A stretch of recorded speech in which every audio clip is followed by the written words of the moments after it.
Alright, so I recently watched Candyman, and it's not great, not terrible.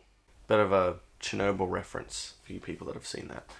Alright, so, but really, yeah, I wasn't blown away by it, nor was I, like, you know, did I hate it. It was just one of those movies where I was like, it's alright. Like, there was some good things in there, but not enough for me to be, like, you know, taken aback by it. But anyway, let's just get into it, and I'll talk about the things I like.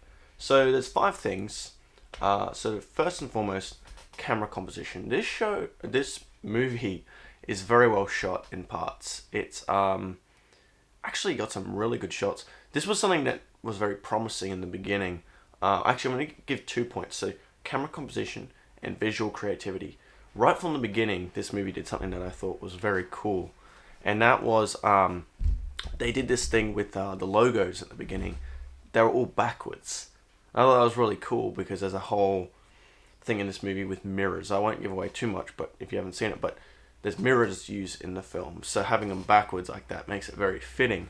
And then also there's these great shots. Like, just in general, this movie's got some pretty damn good shots and at points. But there's particularly something I liked was the zoom out. Not a zoom out, a zoom in of one of the female leads in the movie. She's like contemplating things. She's thinking about stuff, and there's this lady talking to her. And instead of doing it like a shot, reverse shot type of scene, they just have the camera just slowly zooming in on her, right? The camera's just slowly zooming in like that. I really like that shot. Just in general, zoom-ins are very rare nowadays, but just in movies in general. But this movie actually did it for starters, and secondly, it was very effectively done. I really liked that choice they did in the film, so that was a really great idea. But anyway, in regards to this other thing I liked, there's these shots in the city that they do in the film, and the camera's like low like this, and it's just like going along like that, and the buildings are just kind of appearing as it goes along like that. It's such a great shot. Oh my goodness, I really loved how the cinematography was in that standpoint. It was very unique, because a lot of, city shots and all that, they kind of look a bit stock, like stock footage. This was definitely done for this movie, and I really liked it in that regard. So a great point for that. So so good composition, good visual creativity. So it was promising at the beginning. It was very promising, but there's just anyway. I'll get into that a bit more later. But the next thing I liked was the acting. I think the acting overall was really good. There was no one in this that I thought was particularly bad. I think everyone was pretty damn good for what they had to do. Next thing is brutal and shocking moments. Okay, the kills in this aren't like, oh my goodness, this is insane. It was more so, I really liked the body horror stuff. The main character, this thing bites him, and dude,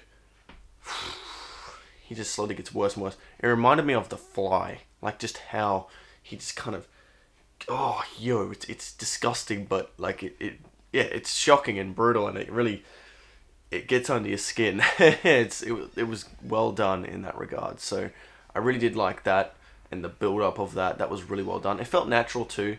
Like, it didn't feel like it happened too suddenly. They kind of really built into it. I really liked how they did that. That was really cool. And last but not least, number 5, the concept. Particularly like the concept, certain things that they talk about. I like the idea, the horror idea that they do here with the mirror and everything. I like the ideas, and I also liked in regards to the concept, the message they try to go for as well is good. Like, they highlight a lot of things about racism and stuff like that, and police brutality. Like, these are some important things that are happening right now, even though all this COVID stuff's been going on, this is still a thing that's happening. Even today, it's not, let's say, quite as bad as what it was years ago. It's still there. It's still existent. So it's good that this movie highlights that. Granted, I have seen movies that kind of do this better in regards to this kind of story. But that being said, it was well done. It wasn't one of those ones where it felt forced or anything like that. It did flow with the story. And yeah, I like the concept and the kind of the message it's trying to get across. So yeah, I did like that aspect of it. Alright, so But yeah, for me, it was just one of those movies where at first I was like, wow, this is going to be good, right? But it just, at a certain point, it kind of just hit a plateau for me, and it just kind of didn't do anything more for me that I was like, wow, this is really good. This is really getting me into it. It kind of just hit a point where I was like, okay, this is what it has to offer. And that's it. But that being said, this is my first viewing of it. And maybe there's a lot of things I missed. Maybe there's some certain things I just didn't appreciate enough. You know, maybe it's something I overlooked, underappreciated. There's probably things here that I just didn't really notice that to like. So, you know, never know. Maybe the next viewing I'll find more to appreciate, more to like. You know, I wouldn't be not intrigued to watch it again. I would definitely give it another try. So, yeah. Who knows? Second viewing, I might like it more. But at this point, there's about 5 things I like. So, there you go. That's it for this video. And yeah, please put your comments down below. Like, more things to like, how wrong I am. You know, if there's a lot of things I missed, you know, put them down in the comments below. I'd love to hear some thoughts about it. Or maybe you agree with me. Maybe you thought it wasn't as good as maybe you hoped it would be. Or, you know, maybe put down some negatives in the comments below as well. And also put down some recommendations of movies to watch, you know, mini-series, or even movies to react to, because I do reaction videos as well. So, yeah, that's it for this video, and catch us next time.